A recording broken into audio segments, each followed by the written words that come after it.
National Drug Law Enforcement Agency, NDLEA, has said that ongoing investigation of a billionaire drug baron, Chief Afam Malison Ukatu, has led to the discovery of how the suspect imported into Nigeria. In a single month, October 2019, two containers containing 1,284 cartons of tramadol with market value of over 22 billion naira. The agency stated this in a statement on Tuesday, 3rd May, to counter insinuations by some hirelings that NDLEA has no evidence to pin a crime on Ukatu, who is the chairman CEO of a Malaysian group of companies. After months of surveillance, Ukatu was eventually arrested on board a flight to Abuja at the MM2 terminal of the Lagos Airport Ikeja on Wednesday, 13th April. Investigations reveal he's been a major importer of large consignments of different brands and high dosages of tramadol hydrochloride, ranging from 120 mg, 200 mg, 22, 5 mg, and 250 mg, all of which are illicit. Ukatu owns pharmaceutical and plastic manufacturing companies, which he used as a cover to import illicit drugs into Nigeria. The agency said in the course of investigation, the 3 billion naira tramadol saga between Ukatu and the ABBA KYARI's IRC team, its operatives have unearthed more evidences establishing how Ukatu has been importing large quantities of tramadol far above the approved threshold allowed into the country. In one instance, Ukatu, through his Malison group of companies, imported into the country 2 container loads of 5 different brands of tramadol in October 2019 through the Apapa port in Lagos. All the evidences so far gathered show that the imported tramadol brands were far above the threshold permitted to be imported into Nigeria. No doubt the suspect will soon have his day in courts. Okay. From Femi Baba Femi, Director Media and Advocacy, NDLEA Headquarters, Abuja, Tuesday, 3rd of May 2022. Okay, these are big men. You hear them, big man. That man a big man, oh. That man a big man, oh. You know, we worship money in this country. You don't even know how people make their money. That one a big man, oh. They say, what's it concern you? Why you want? You know why they making money? Jealousy, because poverty is, the mentality. Poverty mentality has ravaged majority of us, even the so-called big men too. That's a poverty mentality, because I beg, let me just keep this on. Oh. I don't want anything to happen to me. I don't want anything to happen to this. So they can do and undo. So coming to the fact that these people, when you see them, you look at them as if they know what they are doing. And that is why the so-called NDLEA is saying that all these are governors to politicians, they should go for drug test. Because somebody was asking a question that when you get all these people who are selling drugs, normally all this Igbo and the cocaine, whatever, the kind of money they call, who are the people that can patronize them if not all these big people? But to me, even if you tell them to go and do drug tests, of course, as at that time when they want to do it, they know how to manipulate it. Is it not what you are going to find in them before you know what they are up to? Or there could be manipulations. But that being said, ABBA KYARI again.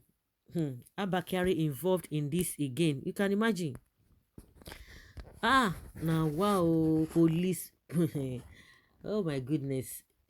Who are the real criminals now? Himself and all those Yahoo boys. What is the difference between all those Yahoo boys with ABBA KYARI?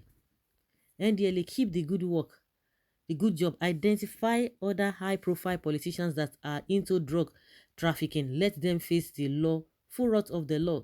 He made those money by arresting Igbo youth. If you don't want him to kill you, you will pay millions. If you did not pay, he will just kill you and call you ESN. If corruption fighting were left to the police to alone, we would all wake up one day to find out that we have been sold off as slaves. There are other government agencies clearing our treasury at federal and state level and making nonsense of the fight against corruption. But the level of corruption in the force is incredulous and mind-boggling. Yes, there are few honest to God incorruptible officers among them, but these are in the minority and as quiet as kittens. Without NDLA, EFCC, and ICPC, rogues like ABBA KYARI would have become IG. Without people like Bubamawa, Colombian drug lord would be taking lessons from these criminals using legitimate businesses as cover up. Things dey this Nigeria so deep. You see them, they are the ones that will be oppressing others, and meanwhile they are worse than the people they always go after. Now wow. Now who then catch the thief from IG down to the ordinary sergeants, all of them don't chop. A cop collecting egunje at checkpoint will still be collecting payments at higher levels as they get promoted by people receiving what they collected. We are only hearing about ABBA KYARI because maybe he didn't say to some very important people, I beg shift, whichever way, but that is what is obtainable, that is what is happening there. Super, imagine this man becoming IG of police in the future in Nigeria. Hi! And many officers are worse than him and still in the system. Who will bail us out of this? People like this are in all agencies and parastatal of government. Wow, he's a hardworking man. Initially, he transitioned from being a police officer to being a tailor. He's now a pharmacist. By the time they discover mysterious jewelry in his home, he will now reach his last phase of entrepreneurship by being a jeweler. More mysteries still to be unraveled. That was the argument that collapsed AG. Leaders need to learn from this. It is the religion game that brought Yemi Osinbajo option. He has a political leader. Make una rest for this nonsense. Hand over him to the FBI first to answer for this crime. Stop this nonsense. Credit some of us with intelligence. Too many troubles at a time. When fighting people, always remember a day of reckoning is coming. ABBA KYARI. So sorry. Super cop indeed. Where are the Hausa people defending KYARI? Can you imagine? This is really terrible, having a police officer vested with the authority to fight crime, aiding and abetting and perpetrating crime himself is so worrisome. This is what we will be reading until they finally release him to enjoy his loot. Where is former EFCC chair Ibrahim Magu? Where is he? That one indicates that they don't sweep under the carpet. You don't hear anything again.